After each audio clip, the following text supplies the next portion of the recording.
আসসালামু আলাইকুম। কেমন আছেন সবাই? আশা করছি সবাই ভালো আছেন। আমরাও আল্লাহর রহমতে ভালো আছি। তো আমি আজকে আমার নানুর রেসিপিতে তেঁতুলের আচার করে নিলাম। আমার নানু যখন বেঁচে ছিলেন তখন এই আচারটা খুব বেশি বানাতেন। কারণ আমার খুব পছন্দের ছিল। আমার নানুও খুব পছন্দ করতেন। তো চলেন তেঁতুলের আচারটা আমি আজকে কিভাবে করেছি সেটা আপনাদের সাথে একটু শেয়ার করি। এখানে আমি কয়েকটা শুকনা মরিচ দিয়েছি। আর এই মরিচগুলো আমি একটু টেলে নিব। এখানে কিন্তু আমি কোনো তেল দিব না।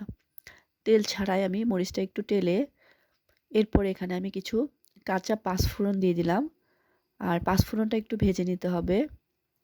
আমি কিন্তু পাঁচফোড়নটা আগে দেইনি শুকনা মরিচের সঙ্গে, কারণ পাঁচফোড়নটা কিন্তু বেশি ভাজলে এটা পুড়ে যেতে পারে।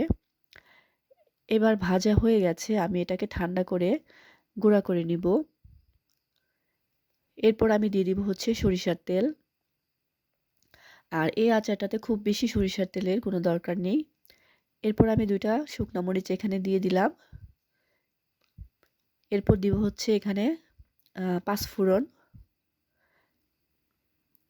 তো এটাকে কিছুক্ষণ ভেজে নিলাম সরিষার তেলের মধ্যে।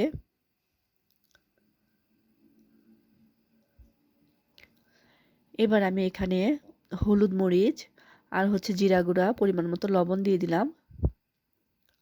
আর শুকনো মরিচের গুঁড়াটা আমি অল্পই দিয়েছি, যেহেতু আমি এখানে ভাজা শুকনো মরিচটা দিব। এবার আমি তেঁতুলটা এর মধ্যে দিয়ে দিব। এখানে দেখতেই পাচ্ছেন আমি পাকা তেঁতুল নিয়েছি। আর এই তেঁতুলগুলো আমাকে একজন দিয়েছিল, গাছ পাকা তেঁতুল। তো সেগুলো আমি খুব সুন্দর করে পরিষ্কার করে ফ্রিজে রেখে দিয়েছিলাম আচার করব বলে। তো তেঁতুলগুলো দেওয়ার পরে আমি সাথে সাথে এখানে চিনি দিয়ে দিব।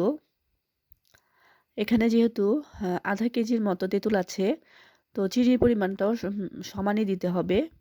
তো আমি এখানে ১.৫ কাপ পরিমাণ চিনি দিয়ে দিলাম। তো এরপর টেস্ট করে আমি আবার কিছুটা চিনি দিয়ে দিব। আমি আসলে এটা টক ঝাল মিষ্টি আচার করেছি।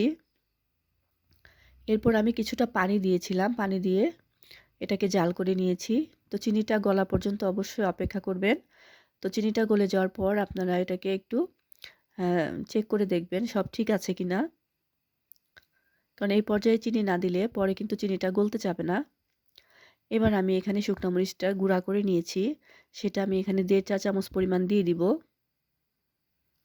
যে যেরকম ঝাল খেতে পছন্দ করেন সেই অনুযায়ী ঝালটা দিবেন।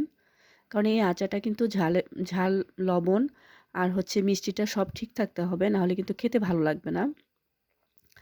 এরপর দিয়ে দিলাম হচ্ছে পাঁচফোড়নটা আমি গুঁড়া করে নিয়েছিলাম, সেখান থেকে আমি ১ চা চামচ পরিমাণ পাঁচফোড়নটা দিয়ে দিয়েছি।